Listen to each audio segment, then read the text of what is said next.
پہلی بات تو یہ کہ یہاں سمجھنی ہے جیسے کہ جادو کی حقیقت. تو جادو اردو زبان کا لفظ ہے، جبکہ عربی میں اس کے لیے سحر کا لفظ استعمال کیا گیا ہے. اور سحر کے لغوی معنی دھوکہ دینا، ہیلا کرنا، حقیقت سے پھیرنا، باطل کو حق کی صورت میں ظاہر کرنا، یا کوئی چیز کسی کے ساتھ ایسے ملمح سازی کر کے پیش کرنا کہ دیکھنے والا حیران اور ششدر رہ جائے. تو بات یہ کہ یہ عقیدہ رکھنا درست نہیں کہ جادو میں کسی کو نفع نقصان پہنچانے کی طاقت موجود ہے. اگر کہیں وائرس پھیلا ہو تو سب اس سے متاثر نہیں ہوتے، وہی بیمار ہوتا ہے جس کے لیے اللہ کا حکم ہو. اور اسی طرح جادو بھی اللہ کے اذن کے بغیر مؤثر نہیں ہو سکتا. یعنی آپ اپنے آپ کو ایموشنلی، مینٹلی، اسپریچولی بڑا اسٹرانگ رکھتے ہیں کہ اگر کوئی تعویذ نکل بھی آیا ہے، کوئی چیز ایسے میں نے دیکھ بھی لی ہے، کوئی مجھے شک بھی ہوا ہے، تو باذن اللہ جتنا آپ اپنے ایمان پہ کام کریں گے اتنے چانسز ہوتے ہیں کہ یہ چیز آپ سے دور ہونا شروع ہو جائے.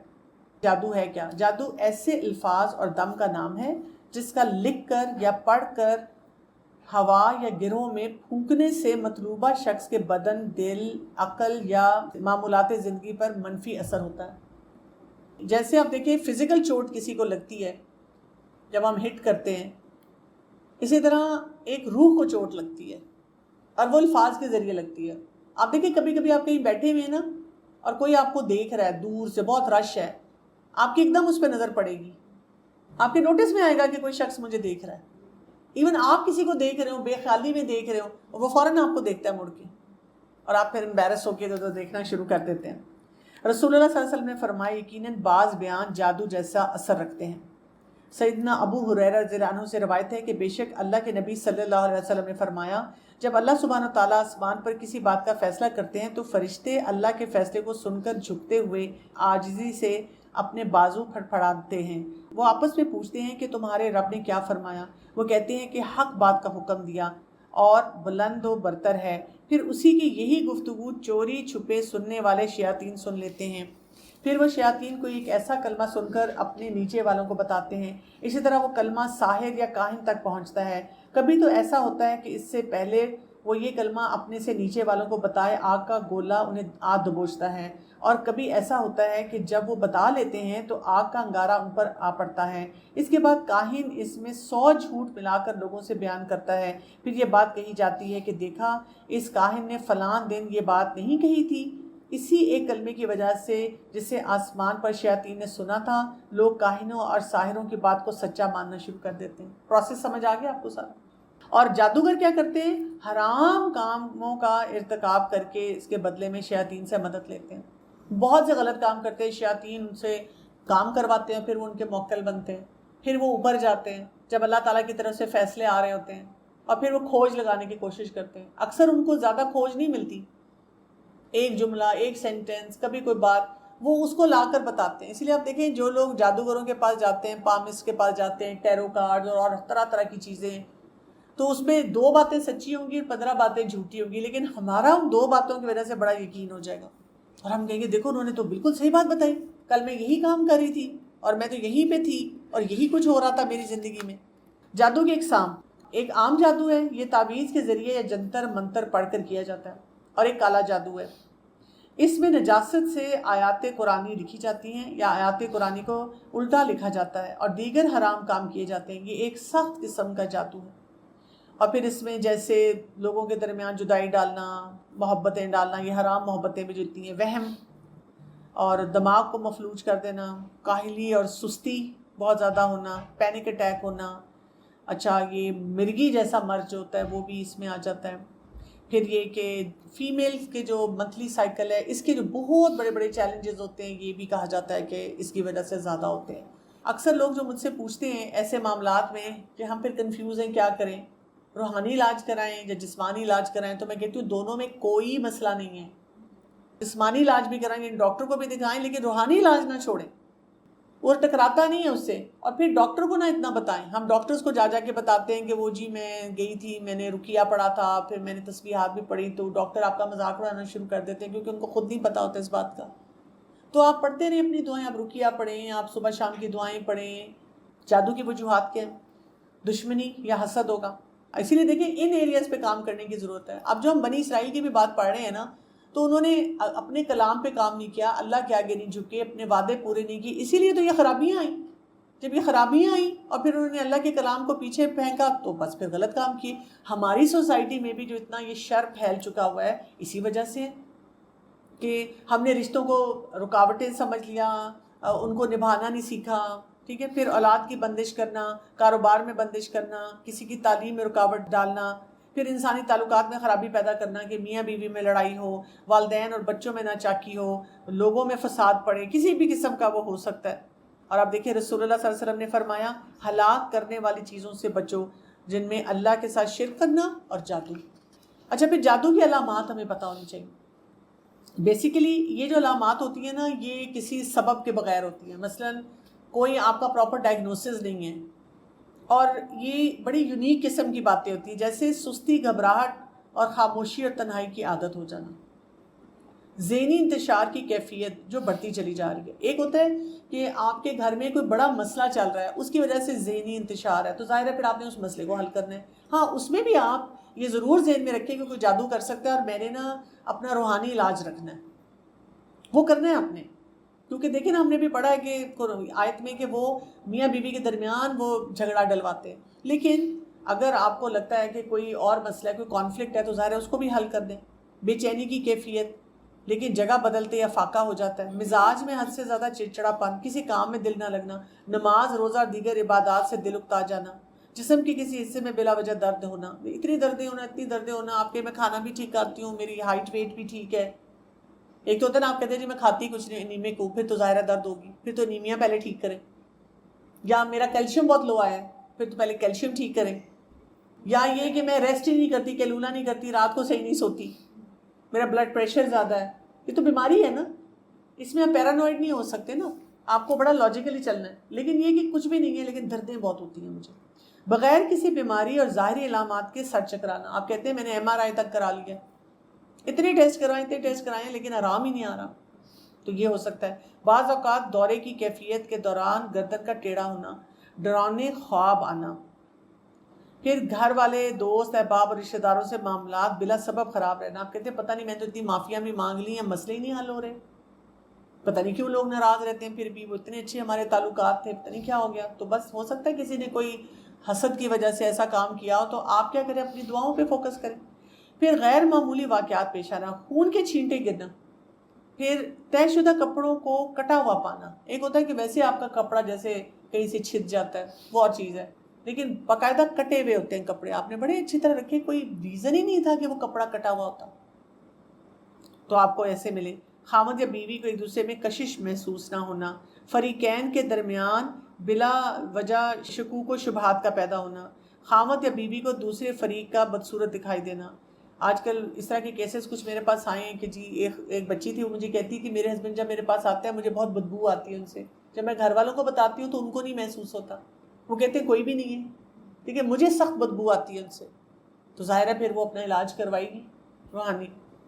پھر شادی شدہ کو اپنے رفیق کے پاس جانے سے بے رغبتی ہونا.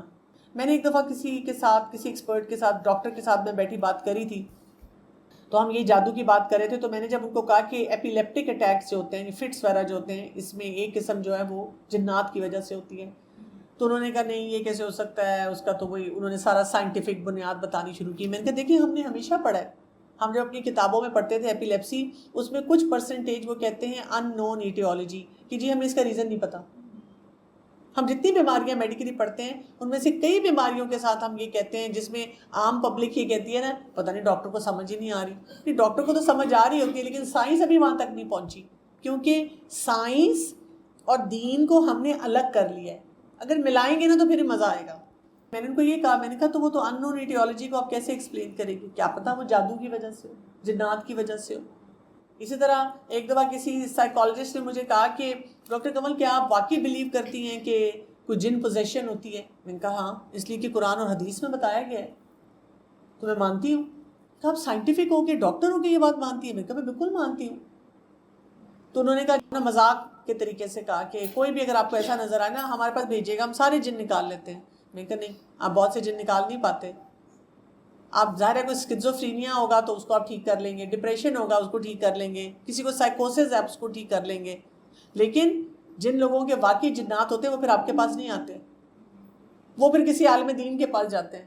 جیسے ہم ہر معاملے میں کہتے ہیں نا prevention is better than cure, تو اس معاملے میں بھی نا prevention is better than cure. یعنی ہم انتظار نہ کریں کہ کوئی خرابی ہو پھر ہم ایک دوسرے سے پوچھیں کہ جی اب اس کا توڑ کیا ہوگا. ہم پہلے سے ایک اپنے سسٹم میں انٹیگریٹ کر لیں کیا کیا کام کرنا ہے. یہ ساری اوتھینٹک ریفرنسز ہیں، میں آپ کو صرف لسٹ دے دیتی ہوں.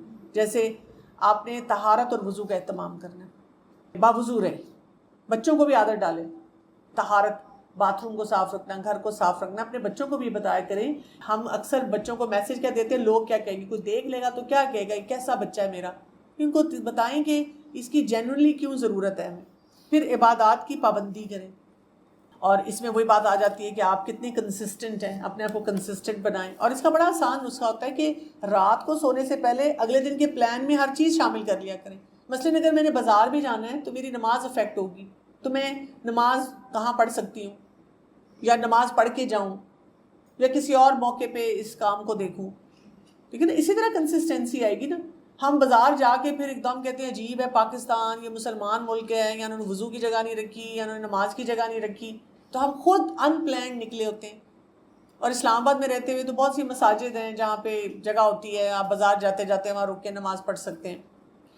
پھر اسی طرح کثرت سے اللہ کا ذکر کرنا. اب سارا دن ہم اپنے نا دکھ یاد کرتے رہتے ہیں، جو صبح سے شروع ہوتے ہیں، چلو بہن بیٹھ جاؤ، اور تو کسی سے بات نہیں کر سکتی، لوگ کہیں گے غیبت کر رہی ہے، تو اپنے آپ سے تو باتیں کروں نا، میرا یہ دکھ، میرا یہ دکھ، میرا یہ دکھ. اس کی بجائے جب آپ کو لگے نا کہ آپ نے اپنے کسی دکھ کو 3 دفعہ یاد کیا ہے، اس کے بعد نا آپ اپنا اذکار شروع کر دیا کریں. آپ کہا کریں اچھا اس کا مطلب ہے میرا دماغ اتنا خالی ہے اس وقت، اتنا فارغ ہے کہ میں فضول باتیں سوچ رہی ہوں، بچپن کی، جوانی کی، بڑھاپے کی، آگے کی، پیچھے کی. وہ تو اللہ نے جو وقت آنا ہے اس کے مطابق کرنا ہے نا. فارغ ہوں، چلو جی اللہ کا ذکر. استغفار کو لازم پکڑیں، گھر کو تصاویر اور مجسموں سے پاک کریں. یہ جو ہم نے فیملی پکچرز لگائی ہوئی، باز ہی نہیں آتے ہم، اتنا ہمیں شوق ہے. ویسے ہم اتنے زہریلے ہیں، سب اپنے اپنے کمروں میں گھسے رہتے ہیں، ایک دوسرے سے بات چیت بھی نہیں کرتے.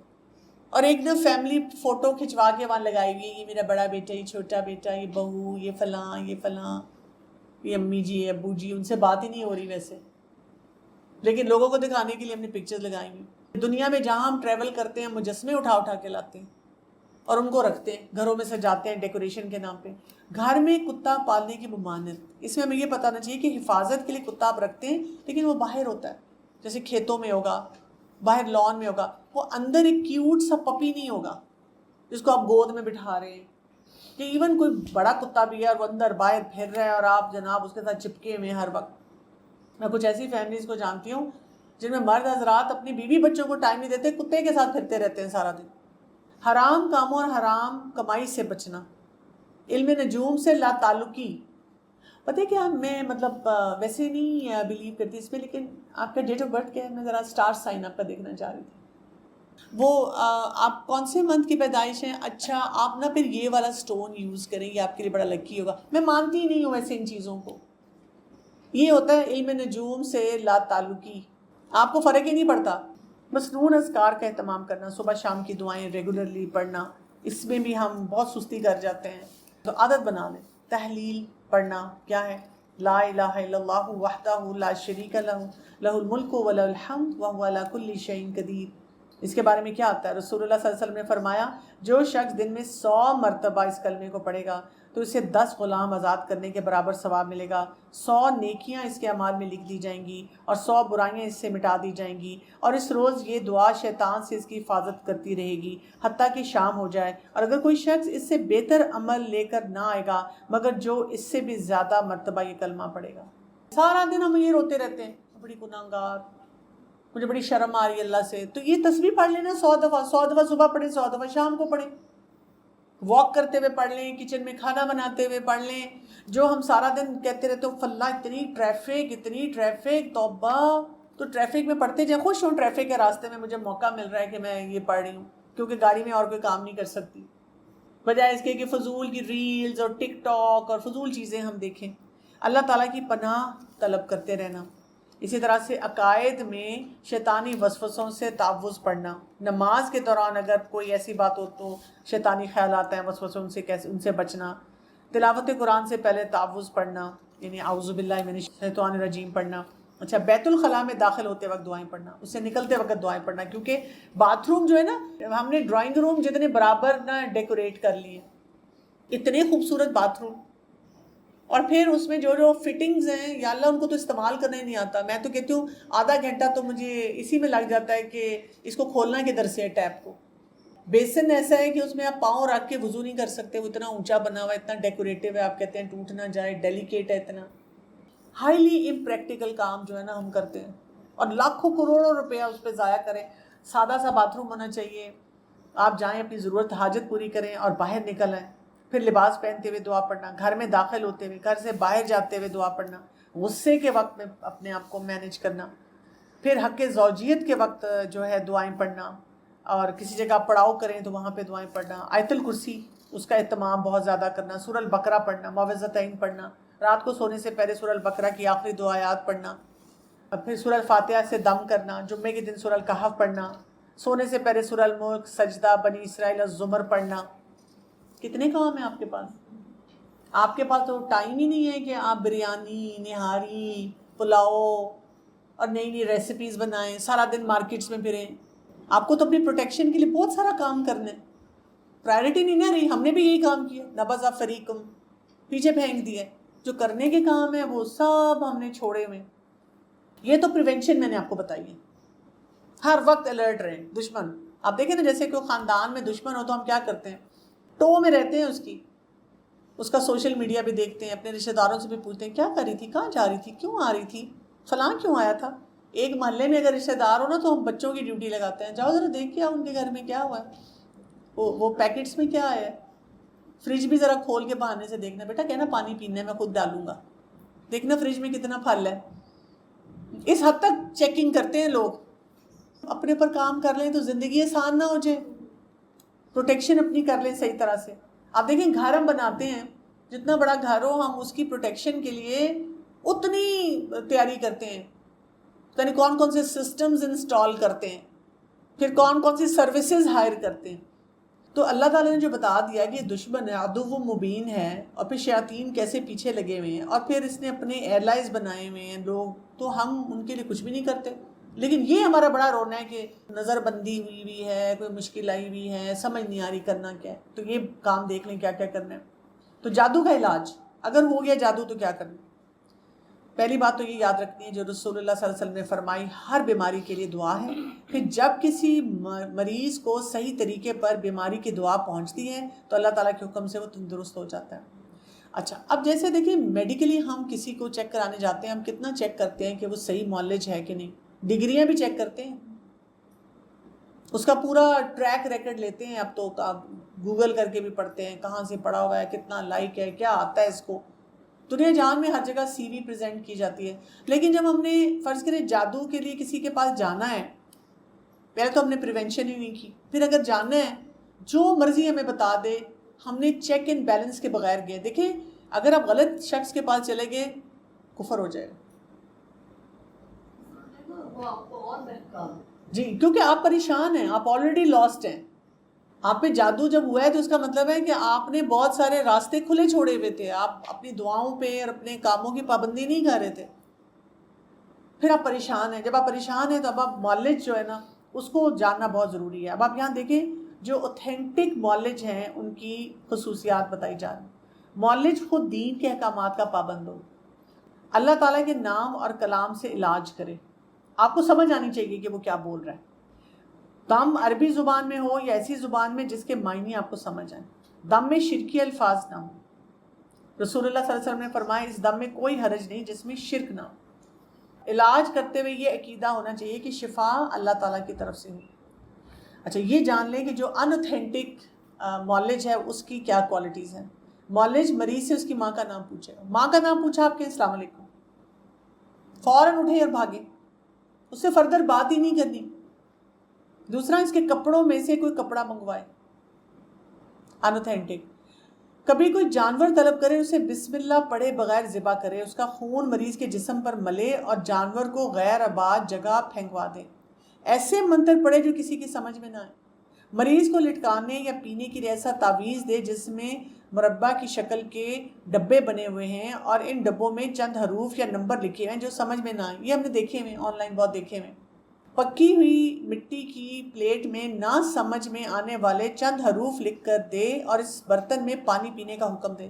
میری ایک دور کی رشتہ دار ہیں, ایک دفعہ انہوں نے چند سال پہلے مجھے کال کی, بڑی پریشان, باہر کہیں تھی, اور وہ کہتی میں اتنی پریشان ہوں کمل باجی, میرے پہ اتنا سخت جادو ہو گیا ہے اور میں تو کرپلڈ ہو گئی ہوں, میں تو بسترے سے لگ گئی ہوں, میں کوئی کام ہی نہیں کر پا رہی. اس نے کہا میں نے بڑا علاج کروایا ہے, اور مجھے بڑا نا اسے کہتی ہے اب جن سے میں علاج کروا رہی ہوں وہ مدینہ شریف میں بیٹھے ہوئے ہیں, وہ وہاں سے میرا علاج کر رہے ہیں. اچھا کیا علاج کر رہے ہیں؟ وہ اسی قسم کے سارے کام تھے.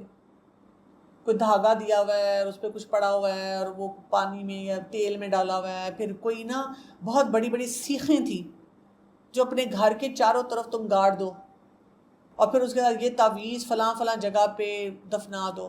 اور وہ اتنی شدت سے ان سب کو کر رہی تھی, تو میں نے اس کو جو طریقہ تھا وہی کہ معوذتین پڑھے, رقیہ چلائے, رقیہ پلے کرے, خود بھی پڑھے, اور میں نے یہی ساری چیزیں اس کو بتائیں گی ٹھیک کرو, اور ساتھ میں نے کہا آہستہ آہستہ ان سب چیزوں کو زائل کرو, ختم کرو. وہ شروع میں کتنے سے مجھے یہ کہتی رہی کہ لیکن وہ تو مدینہ میں بیٹھے ہوئے, مدینہ میں منافق بھی تھے, کافر بھی تھے, یہود بھی تھے, نصارہ بھی تھے, سارے پکے مسلمان تو نہیں تھے. آپ خود کانسیپچولی ویک ہے نا, اسی لیے گڑبڑیں آپ کر رہے ہیں. مریض کو ایسا حکم دے کہ وہ لوگوں سے الگ تھلگ ہو کر ایک مقرر مدت تک کسی ایسے کمرے میں چلا جائے جہاں سورج کی روشنی نہ پہنچتی ہو, مراقبے کرے. کبھی وہ مریض سے مطالبہ کرے کہ مقررہ مدت تک پانی کو ہاتھ نہ لگائے, کچھ چیزیں زمین میں دفن کرنے کے لیے لے, کچھ ایسے کاغذ دے جنہیں جلا کر اس کے دھوئیں سے دھونی لینے کو کہے. مریض کو مختلف چیزوں کی دھونی دے. مریض کو علاج کی غرض سے ہرن کی کستوری, شیر کی چربی, الو کا خون, کچا گوشت اور اسی قسم کی مہنگی اشیاء لانے کو کہے. اب سمجھ آ گئی آپ کو, ایک دم پتہ چل جائے گا جب کوئی انسان ایسے کام کرتا ہے. لیکن میں آپ کو بتاؤں, میں پرسنل ایکسپیرینس سے بتا رہی ہوں کہ ان خاتون کو میں نے صرف یہ کہا کہ یہ والے کام کرو, یہ ایسے لیکچرز بھیجے کہ یہ سنو اور یہ کام سارے کرو, اور الحمدللہ وہ اسی سے ریکور کر گئی. تو فوراً آپ ڈھونڈیں کسی کو, کوئی آپ کو شارٹ کٹ نہیں بتائے گا. جتنے بھی آپ اوتھینٹک لوگوں کے پاس جائیں گے بھی وہ آپ کو یہی دعائیں بتائیں گے. تو جب اللہ تعالیٰ نے ہمارے سسٹم کو اتنا ٹرانسپیرنٹ رکھا ہے کہ یہ کام آپ پہلے خود تو بیسکس اپنے سارے ٹھیک کریں نا, بجائے اس کے کہ فوراً کوئی شخص ڈھونڈے کہ ہم کس طرح کسی کے پاس جائیں. تو جو غیر شرعی طریقے ہوتے ہیں علاج کے, ان سے ہم نے اپنے آپ کو بچانا ہے, کیونکہ اس میں سارے حرام کام ہو رہے ہوتے ہیں. جادو کے اثر کو زائل کیسے کیا جائے؟ اگر ہم کہتے ہیں کہ اگر کسی اور نے مجھ پہ جادو کیا ہے تو اس میں کیا کیا جائے؟ اگر معلوم ہو جائے کہ جادو ہوا ہے تو جادو کو زائل کرنے کے لیے اوتھینٹک معالج کو تلاش کرنا چاہیے. رسول اللہ صلی اللہ علیہ وسلم پر جب جادو ہوا تو آپ نے کنویں سے وہ اشیاء یعنی بال نکلوائے جن کی مدد سے جادو کا عمل کیا گیا تھا. اور شیخ عبدالعزیز بن باز رحمۃ اللہ علیہ فرماتے ہیں کہ جادو کی جگہ کا پتہ چلانے کی حتی الامکان کوشش کی جائے, خواہ زمین میں ہو یا پہاڑ پر یا کسی اور جگہ. جب اس کا علم ہو جائے تو اسے نکال کر تلف کر دینا کیا جائے, اسی طرح جادو باطل ہو جائے گا. لیکن ہمیں کئی دفعہ ایسی چیزیں پتہ نہیں چلتی کہ کس نے کیا, اور یہ پوچھنے کی ضرورت نہیں کس نے کیا, یہ تو فیوچر ہے نا, ہمیں نہیں پتہ. لوگ جو بتاتے ہیں وہ بھی بہت گڑبڑ کرتے ہیں, بلکہ وہ اس سے خرابیاں بہت زیادہ ہو جاتی ہیں. اسی طرح جیسے ناخن لمبے نہیں آپ کے ہونے چاہیے. اگر آپ اللہ تعالیٰ کے جو احکامات ہیں ان کو پوری طرح نہیں کرتے تو پورا تو اس میں بہت چانسز ہیں کہ ہو. جو خواتین ہیں جیسے ان کے جو منتھلی سائیکل کے جو ہوتا ہے وہ پیڈز وغیرہ ہوتے ہیں, سینیٹری پیڈز, ان کا بھی کہا جاتا ہے کہ ڈسپوزل اچھی طرح ہو, بالوں کا ڈسپوزل اچھی طرح ہو, کیونکہ یہ وہ چیزیں جن پہ جادو کیا جاتا ہے. اچھا, پھر حجامہ, اس میں شفا ہے, یہ کروانا چاہیے اگر آپ کو لگتا ہے کہ آپ کے ساتھ جادو ہے. شہد کا استعمال کرنا چاہیے, اجوا کھجور جو ہے وہ کھانی چاہیے. اب یہ نسخے بڑے آسان ہیں, اتنے مشکل نہیں ہے, پر پرابلم کس کی ہے؟ ہماری ہے نا. کلونجی کا استعمال کرنا چاہیے, آب زمزم پینا چاہیے, زیتون کا تیل آپ اپنے گھر میں استعمال کریں. پھر یہ کہ قرآن مجید کو اللہ تعالیٰ نے شفا کہا ہے نا, تو قرآن مجید کے ساتھ اپنا تعلق مضبوط کریں. تلاوت ڈیلی کرنا, حفظ کچھ کرتے رہنا, سمجھتے رہنا, اس پہ عمل کرتے رہنا, وہ جو حق کا تلاوت ہی وہ کرنا. پھر آپ دیکھیں آگے رقیہ آ جاتا ہے. رقیہ اب تو ہمیں آن لائن مل جاتا ہے, وہ سنتے رہا کریں. پھر یہ کہ بیری کے پتوں سے غسل کرنا. اچھا, پھر کچھ FAQs بھی ہیں, ہم کو بھی دیکھ لیتے ہیں. جیسے کیا جادو کا علاج جادو کے ذریعے جائز ہے؟ نہیں, جائز نہیں ہے. کیا جادو کے علاج کے لیے علم نجوم سیکھنا منع ہے؟ رسول اللہ صلی اللہ علیہ وسلم نے کیا فرمایا؟ جس نے علم نجوم میں سے کچھ حاصل کیا اس نے جادو کا ایک حصہ سیکھ لیا. اب جتنا زیادہ حاصل کرے گا اتنا ہی زیادہ جادو سیکھنے والا شمار ہوگا. کیا کسی بھی طرح کا جادو سیکھنا منع ہے؟ بالکل. کیا جادو کے علاج کے لیے نجومی اور جادوگروں کے پاس جا سکتے ہیں؟ بالکل نہیں، ایبسلیوٹلی ناٹ. کیا جنات سے خدمت لینا جائز نہیں؟ اور اس میں لوگ کیا کہتے ہیں سلمان علیہ السلام نے بھی تو ان سے خدمت لی تھی. نہیں، یہ تو اللہ تعالیٰ نے ان کی ایک اسپیشلٹی رکھی ہوئی تھی. کیا جنات غیب کا علم رکھتے ہیں؟ نو. کیا جنات گھروں میں داخل ہو سکتے ہیں؟ بالکل داخل ہو سکتے ہیں. کیا جن انسانوں کو تنگ کرتے ہیں؟ بالکل تنگ کرتے ہیں. کیا جنات انسانوں پر اثر انداز ہوتے ہیں؟ جی ہاں بالکل ہوتے ہیں. اگر آپ کی اپنی روحانی امیونٹی لو ہوگی تو بالکل اثر انداز ہوں گی. کیا علاج دم توکل علی اللہ کے خلاف ہے؟ بالکل نہیں، یہ تو ہمیں طریقہ بتایا گیا. کیا دم پر اجرت لینا جائز ہے؟ بالکل کوئی حرج نہیں ہے، اگر کوئی اجرت لیتا ہے تو آپ اسے دے سکتے ہیں. کیا مریض کے گلے میں قرآن آیات لٹکانا جائز ہے؟ نو، ایبسلیوٹلی ناٹ. یہ دیکھیں بچہ بھی پیدا ہوتا ہے تو ہم وہ نا اب تو نیل کٹر لوگ رکھتے ہیں، پہلے کوئی لوہا رکھتے تھے. تو میں پوچھتی ہوں ہر دفعہ یہ کیوں رکھا ہے؟ وہ کہتے ہیں وہ جی ذرا مطلب پروٹیکشن کے لیے. میں کہتی ہوں کتنا آسان کام ہے، کاش کہ نیل کٹر سے کوئی جنات ڈرتے ہوئے تو ہماری جو زندگی آسان ہو جائے. پک اینڈ چوز نہیں کر سکتے کہ ہم ایک طریقے کو پکڑ لیں باقی کچھ نہ کریں. مطلب یہ اگر ہمیں بیسک سمجھ آ جائیں تو ہمارے لیے بہت سی چیزوں کو مینیج کرنا آسان ہو جاتا ہے. جس طرح آج کل یہ اتنے 2 نمبر چیزیں شروع ہو گئی ہیں تو مجھے لگتا ہے کہ آج کل کوئی اصل جادو کرنے والا بھی نہیں ہوا، یہ تو ہے ہی بزنس. اگر ان آیات کو ہم کی ورڈ ان کے ڈھونڈیں تو ایک فتنہ کے جادو میں جو ہے نا وہ ٹیسٹ ہے، ٹرائل ہے جو آپ کے ایمان کو متزلزل فتنہ کی اندر ڈیفینیشن. آپ قرآن پڑھتے ہیں نا تو آپ کو ان چیزوں سے ڈر نہیں لگتا. مطلب مجھے مائگرین کی بیماری ہے، مجھے پتہ ہے چیز کھانے سے مجھے ہوتا ہے. اب میں چیز کھاؤں اور وہ ہو جائے اور میں کہوں اب یہ اللہ کی اذن سے ہو گیا. مجھے ایک چیز پتہ ہے. تو یہ جو لوگ کہتے ہیں کہ یہ اس کا اثر اگر فرض کرے کسی میں ہوا ہے، اس کا اثر اللہ کے حکم سے ہوا. کچھ لوگوں کو اللہ آزماتا ہے، ٹیسٹ کرتا ہے. ہمارے سامنے کوئی اگزامپل نہیں آئیں گے تو ہم بچیں گے نہیں. اگر ہم کہیں گے کہ جی ہم نے سوچ لیا کہ اللہ تعالیٰ کے اذن سے ہوتا ہے، کچھ نہیں ہونا، کچھ نہیں ہوگا، تو ہم تو یہ دعائیں پڑھنا چھوڑ دیں گے. ہمیں جب اپنے ارد گرد لوگ نظر آتے ہیں جو کہ مشکل سے گزرے ہوتے ہیں تو پھر ہم اپنی دعاؤں کی پابندی کرتے ہیں نا، پھر ہم دین کی پابندی کرتے ہیں. سب سے بیسک ریزن جو ہوتا ہے جب ہم ان چیزوں سے دور ہو جاتے ہیں، بالکل آپ اسپیس دے دیتے ہیں. اس کو آپ فزیکلی اس طرح سمجھیں کہ کچھ لوگ اپنی اتنا ہیلتھ پہ کام کرتے ہیں پھر بھی بیمار ہو جاتے ہیں. ان کو اتنے فزیکلی فٹ ہوتے ہیں، ایکسرسائز کرتے ہیں، کولیسٹرول چیک کرتے رہتے ہیں، ان کو بھی ہارٹ اٹیک ہو جاتا ہے. کچھ لوگ ہوتے ہیں ایکسیپشنل، لیکن زیادہ میجورٹی کون سی ہوتی ہے؟ جو غلط پریکٹسز میں ہوتی ہے. میں یہ کہنا چاہتی کہ میں 7 سال کی عمر سے مجھے ایپیلیپسی ہے اور ابھی میری 36 ایئرس ایج ہے، تو میں اس ٹائم سے میڈیسن لے رہی ہوں. اور مجھے ڈاکٹر نے یہی کہا ہے کہ جب تک آپ ایک قسم کا زندہ ہے تو تب تک آپ کو میڈیسن لینی پڑے گی.